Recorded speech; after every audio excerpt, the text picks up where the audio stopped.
Hello students, welcome back to maths class. This is part 3 of chapter number 1, our national fruit mango. We'll continue with the explanation. We can feel the wind and also the sun moving with us during a journey. If we forget the direction, we can figure it out with the help of the position of the sun, right?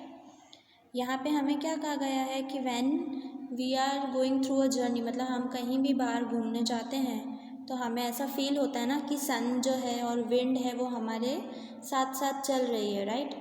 तो अगर कभी हम direction भूल जाते तो हम सन की position देख के क्या कर सकते हैं, अगेन डायरेक्शन फाइंड कर सकते हैं।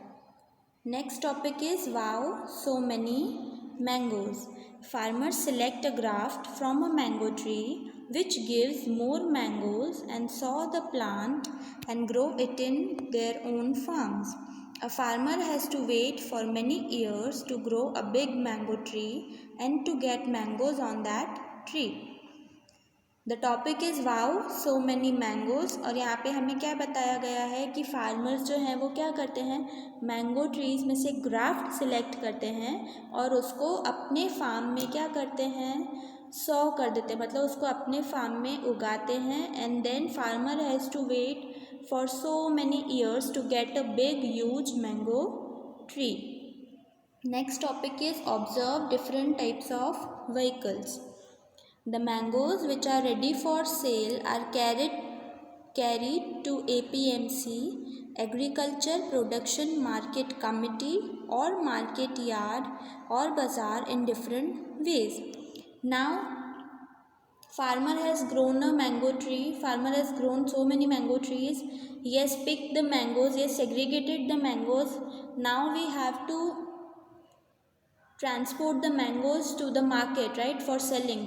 फार्मर ने क्या किया है, मैंगो ट्री उगाया है, मैंगोज़ पिक कर लिए हैं, मैंगोज़ को डिफरेंट डिफरेंट बॉक्सेस में क्वालिटी के अकॉर्डिंग डिस्ट्रीब्यूट करके पैक कर दिया है। अब हमें उन्हें क्या करना है, मार्केट तक पहुंचाना पड़ेगा ना।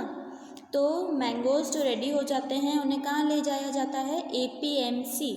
Full form of APMC is agriculture production market committee, ठीक है, या फिर मार्केट यार्ड या फिर बाज़ार, ठीक है, in different ways to supply mangoes to market yard as early as possible.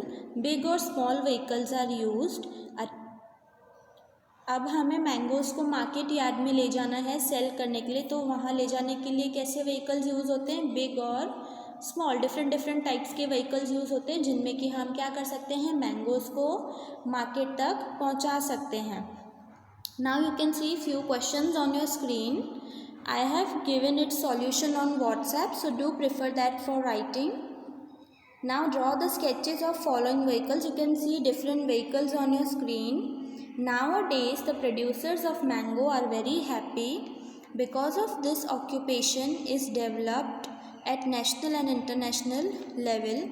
Our mangoes are exported to different states of our country and also to the foreign countries. अभी जो farmers हैं वो mangoes उगा रहे हैं, वो क्या कर रहे हैं, बहुत हैप्पी हैं बिकॉज़ ये जो ऑक्यूपेशन है, मतलब जो मैंगोज़ ग्रो करने के बाद जो मैंगोज़ हैं वो कहाँ कहाँ जाते हैं, जैसे कि हमने पहले भी पढ़ा था, मैंगोज़ कहाँ कहाँ जाते हैं, नेशनल एंड इंटरनेशनल लेवल पे क्या होते हैं, एक्सपोर्ट होते हैं, ठीक है।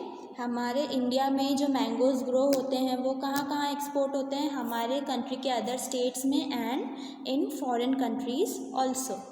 Transportation of mangoes in a huge quantity is carried out by trucks and by airplanes. अब काफ़ी सारे मैंगोज़ हैं तो उन्हें ट्रांसपोर्ट करने के लिए हमें क्या क्या चाहिए, ट्रक्स एंड एयरप्लेन्स। अगर हमें किसी दूर डिस्टेंस वाली प्लेस पे ले जाने हैं mangoes, so we can use trucks and airplanes.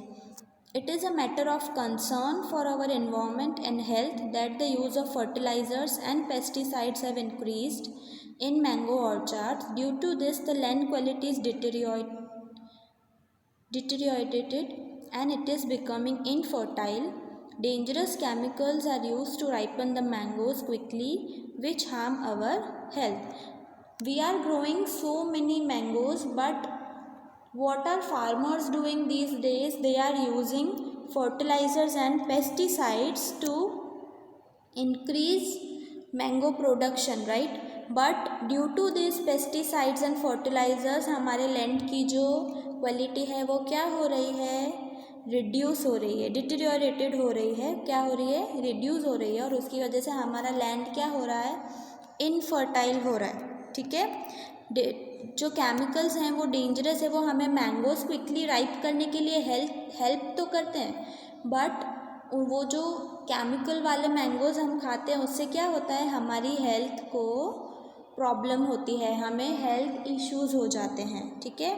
Eight present many farmers grow mangoes by organic method without using chemicals and keep our health as well as their land good, but there are some few farmers what they grow mangoes by organic method, that means without using any fertilizers and pesticides, so they are saving the quality of their land as well as our health. Some people buy raw mangoes, get them ripen at their own home using dry grass, jute sacks, onion, paper or grain and enjoy them. So now you might remember that when it's summer, हमारे घर पे क्या आते हैं, बड़े बड़े mangoes के boxes आते हैं और उसमें क्या होते हैं, रॉ मैंगोज होते हैं। So what ever parents do, they use dry grass, paper, grains, onions, ये सब यूज़ करके क्या करते हैं, हम वो मैंगोज को राइप करते हैं। Okay, we'll continue explanation in next part of the video as well. Thank you.